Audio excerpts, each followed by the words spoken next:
The X Cart is an extremely lightweight but strong and versatile foldable trolley. The front and rear wheels can be removed by the push of a button and stored underneath for transport or compact storage, and they simply lock into place as shown. The X Cart requires no assembly and unfolds by pushing the button on the handle, where it locks into place at 2 separate positions. The X Cart comes standard with one folding basket, which locks into place by a clip at each end. There is a simple-to-use foot pedal brake, which locks the rear wheels when pressed downwards. The basket can be raised into position by removing the clips at each end and pulling upwards and folding the end panels into place.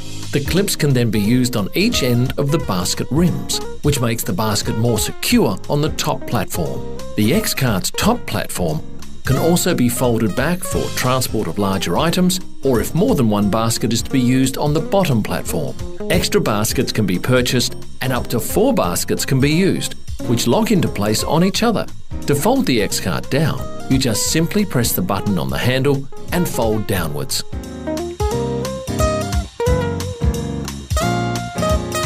The X Cart is fitted with these support legs, which clip into place so the trolley can be stored upright when folded. The X Cart is an aluminium and plastic folding trolley, which weighs just 8.4 kilograms, yet has a carrying capacity of up to 75 kilograms, making it the perfect trolley for use in hundreds of applications.